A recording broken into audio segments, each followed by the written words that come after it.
Movie का start हुआ और हमें दिखाया गया रेहाना बेगम को, जो कि एक बच्चे को एक इंसान को बेच देती है।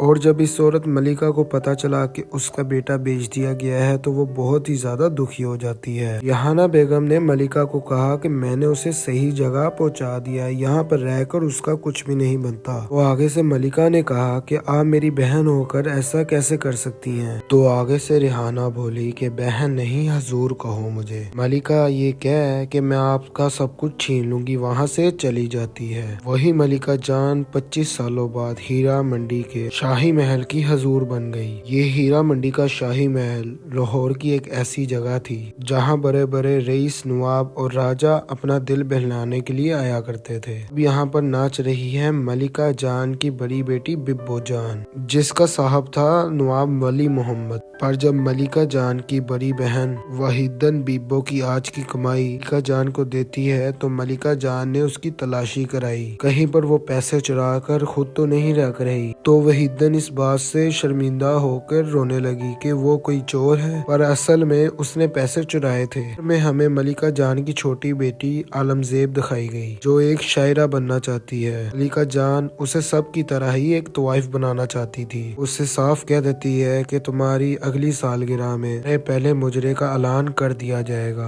आलम इस बात से दुखी हो गई। अब आलम की सालगिरह वाला दिन आया। पूरा शाही महल खुशियां मना रहा था। यहाँ पर एक और तवाइफ रज्जो आती है। आलम ने उससे और अपनी बहन बिब्बो को कहा कि हमें मुजरे वाली नहीं बनना। तो वो उसे समझाती है कि आलम एक तवाइफ बनना हमारी किस्मत में लिखा हुआ है, हम इसे नहीं बदल सकते। दूसरी तरफ एक नवाब का बेटा ताजदार बलोच से पढ़ाई पूरी कर लौट आया था। ताजदार की दादी उसे कहती है कि अब हमें तुम्हें हीरा मंडी भेजकर एक पूरा हिंदुस्तानी नवाब बना देना चाहिए। पर ताजदार अय्याशी करने के लिए हीरा मंडी नहीं जाना चाहता, उसे वो जगह पसंद नहीं। ताजदार अपने पिता से मिला। 1920 के इस समय में सारे नवाब अंग्रेजों के गुलाम हैं और ये बात ताजदार को बिल्कुल भी अच्छी नहीं लगती। और इधर शाही महल में मलिका जान से मिलने एक ब्रिटिश ऑफिसर कार्टर आया। उसका भी अभी यहाँ पर ट्रांसफर हुआ था। तो कार्टराइट चाहता है कि मलिका जान की एक लड़की उसके घर में हो रही पार्टी में नाचे। तो आगे से मलिका जान कार्टराइट को साफ मना कर देती है कि मेरी लड़कियां ऐसी ऐरी गैरी पार्टी में नहीं नाचे। कार्टराइट इस बात को दिल पर ले लेता है। उसने एक उस्ताद को बुलाकर पूछा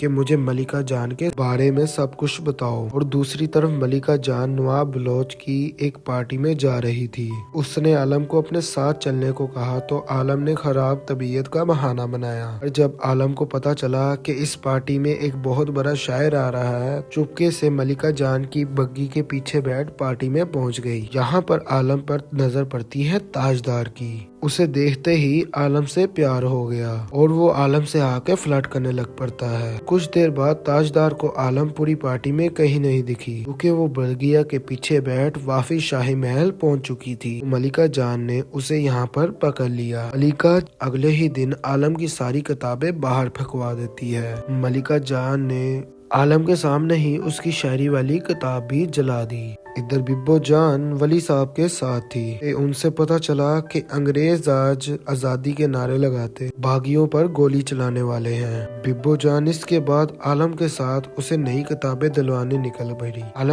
जाते जाते रास्ते में इनकलाब जिंदाबाद के नारे लगाने लग पड़ी। वो लोग दुकान पर पहुंचे और आलम किताबें खरीदने लग पड़ी। और पीछे से बिब्बो जान एक खास किताब लेकर बागियों के पास पहुंची, क्योंकि बिब्बो जान बागियों के साथ मिली हुई है। उसने वली साहब से मिली खबर कि आज अंग्रेज गोलियां चला सकते हैं बागियों के लीडर को दी। उस किताब में भी बंदूक छुपी हुई थी। तो इधर किताबें देखते हुए आलम की मुलाकात फिर से ताजदार से होती है। ताजदार फिर से उससे फ्लर्ट करने लगा, पर आलम को तो ताजदार यहाँ काम करने वाला लगता है। ताजदार भी इसके आगे कुछ नहीं बोलता। बाहर बागियों ने नारे लगाने शुरू कर दिए। जल्दी माहौल बिगड़ जाता है। आलम इन सब चीजों के बीच फंस गई तो ताजदार आकर आलम को बचाता है। उन्होंने देखा कि भीड़ में एक आदमी को बहुत मारा مارا جا رہا تھا۔ تاجدار اس آدمی کو بچانے چلا گیا۔ یہاں ایک آفیسر تاجدار پر بندوق تان دیتا ہے، پر باغیوں کے لیڈر نے اسے بچا لیا۔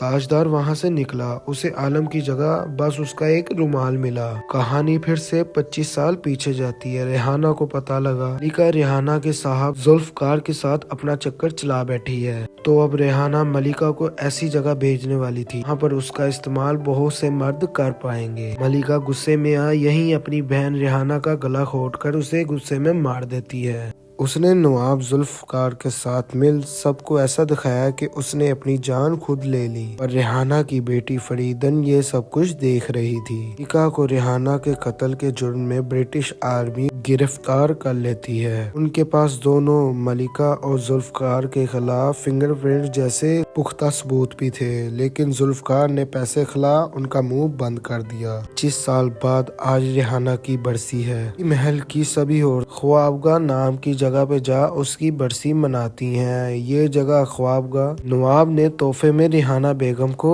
دی تھی، لیکن نواب کی موت کے بعد اس کی پتنی نے اس جگہ پر اپنا حق بتایا، تو اس جگہ کا کیس ابھی بھی کورٹ میں چل رہا ہے۔ ہی ملکہ جان نے ریحانہ کی موت کے بعد اس جگہ کی چابی وحیدن کو دینے کا وعدہ کیا، اور وہ اسے کورٹ کا فیصلہ آنے تک چابیاں دینے سے منع کر دیتی ہے۔ کی باتوں سے ہمیں پتا لگا کہ یہ جگہ خوابگاہ اصل میں تو تھی ریحانہ کی بیٹی فریدن کی، جسے ملکہ جان نے 9 سال کی عمر میں ہی کسی کو بیچ دیا تھا۔ یہ دن دکھایا گیا کہ طوائف رجو ایک نواب سے شادی کرنے کا سپنا دیکھ رہی تھی، پر وہ نواب اصل میں اسے دھوکہ دے رہا ہے۔ انہوں نے بھی خود اپنی آنکھوں سے اس نواب کو کسی اور کے ساتھ دیکھ لیا۔ وہ نواب اس لڑکی سے شادی کرنے والا تھا۔ ادھر جب شاہی محل کی نوکرانی سائمہ عطر خرید رہی تھی، وہاں تاجدار عالم کے رومال کے ساتھ پہنچا۔ وہ اس کے رومال کے لگے عطر سے اس کا پتہ پوچھ رہا ہے، پر یہاں اسے کچھ بھی نہیں پتہ لگتا۔ سائمہ وہ رومال لے عالم کے پاس پہنچی، پر تاجدار نے اپنے نام کا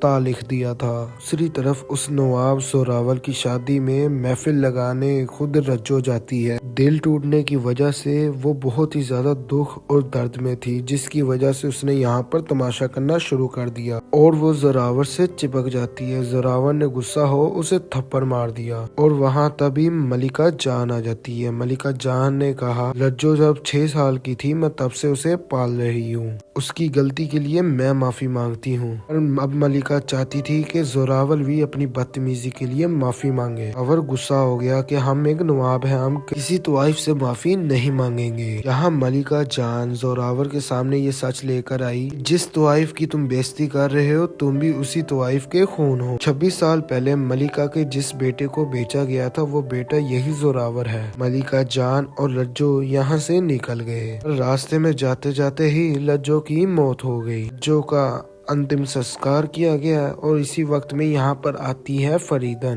وہ بالکل ریحانہ بیگم کی طرح دکھتی تھی۔ فریدن نے آتے ہی اپنی ماں کی انگوٹھی ملکہ جان کی انگلی سے نکال لی۔ یہ ایک اشارہ تھا کہ اب وہ ملکہ سے سب کچھ چھین لے گی۔ پھر ہمیں دکھایا گیا کہ 26 سال پہلے ملکہ جان کی چھوٹی بہن وحیدن ان سے خوابگاہ کے کاغذوں پر سائن کروانا چاہتی تھی۔ اسے ملکہ جان پر ذرا بھی بھروسہ نہیں تھا۔ اسے دھمکی دیتی ہے کہ سائن کیجیے ورنہ ہم ریحانہ کے قتل کے بارے میں سب کو بتا دیں گے۔ وہ غصے میں اس نواب ذوالفقار نے اس پر حملہ کر دیا۔ حملوں کے نشان ابھی بھی وحیدن کے چہرے پر تھے۔ وہ اور ملکہ جان ساتھ میں خوابگاہ کے کیس کے لیے کورٹ جاتے ہیں۔ سنوائی کے دوران یہاں فریدن بھی آ گئی، تو آج کورٹ کا فیصلہ ملکہ جان کے حق میں آیا۔ انہیں خوابگاہ مل گئی۔ فریدن خوش ہو جاتی ہے کہ آخر اتنے سالوں بعد خوابگاہ اس کی ہوئی، پر ملکہ جان اس سے چابی لے خوابگاہ اس نواب کی بیوی کو ہی دے دیتی ہے، تاکہ خوابگاہ کبھی بھی فریدن کو نہ ملے۔ وہ نہیں چاہتی تھی کہ فریدن کبھی بھی اس کے پڑوس میں آئے، اور یہ وار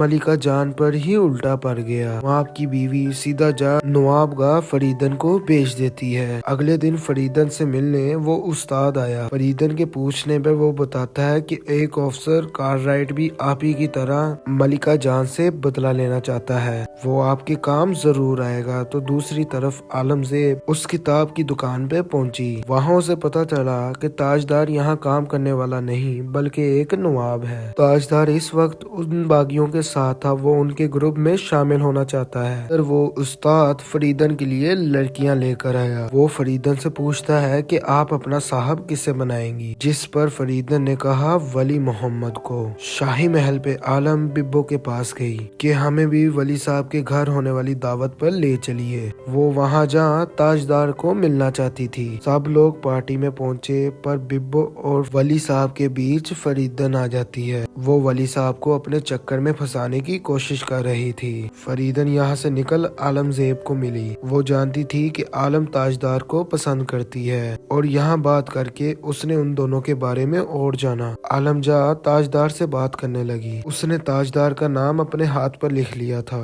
पर वो अपना नाम उसे नहीं बताती। फरीदन अपने प्यार का फायदा उठा ताजदार के भी करीब आई। वो कहती है कि कल अगर इस लड़की को मिलना है तो हीरा मंडी की दरगाह पर आ जाना। आलम दरगाह के बाहर बैठ उसका इंतजार कर रही थी पर ताजदार अभी तक नहीं आया। जब वो आया तब वो दोनों एक दूसरे के पास होते भी एक दूसरे को नहीं देख पाए थे। आलम फरीदन के पास गई कि वो तो आए नहीं, तो फरीदन ने कहा कि वो तो वही है, बस तुम्हें ही नहीं दिखे। और यहाँ आलम ताजदार को नहीं मिल पाती। अगले दिन फरीदन तैयार हो कार्टराइट के पास गई। कार्टराइट को वो उसकी अम्मी रेहाना का केस दोबारा से खोलने को कहती है पर कार्टराइट ने कहा कि यह नहीं हो सकता। तो फरीदन ने ड्रामा कर उसे अपने जाल में फंसा लिया।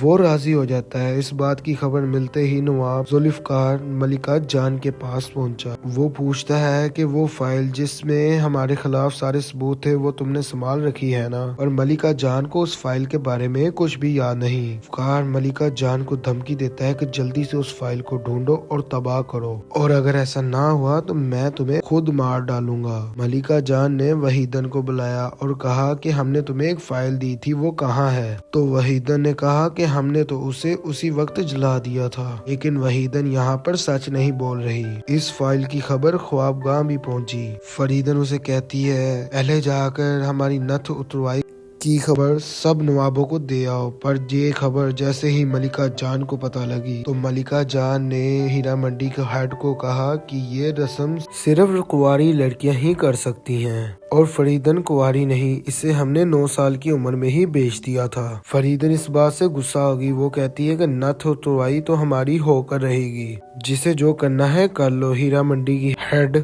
ने भी इस चीज की इजाजत दे दी। तो मलिका जान ने बिब्बो जान के आखिरी मुजरे का ऐलान कर दिया, क्योंकि हीरा मंडी का एक असूल था कि हर नवाब एक तवाइफ को आखिरी सलाम करने जरूर आता है। जैसे ये बात इस उस्ताद को पता लगी वो हक्का बक्का रह गया। उनकी गली के सामने बहुत से नवाब तो आए पर सभी बिब्बो जान को आखिरी सलाम देने जा रहे थे। फरीदन भी ये बात जान टूट गई। तो शाही महल में बिब्बो भी दुखी है क्योंकि अब वो कभी भी वली साहब से नहीं मिल पाएगी। इधर मलिका जान फरीदन को छेड़ने ख्वाबगाह पहुंच जाती है। उन दोनों के बीच अब जंग होगी। दोस्तों इस पार्ट में इतना ही। आगे की कहानी आपको देखने को मिलेगी नेक्स्ट पार्ट में। और अगर आप उस वीडियो को मिस नहीं करना चाहते तो मेरे चैनल को सब्सक्राइब करके बेल आइकन के बटन को दबा दें। इसी के साथ अपना ख्याल रखिएगा। Thank you and take care.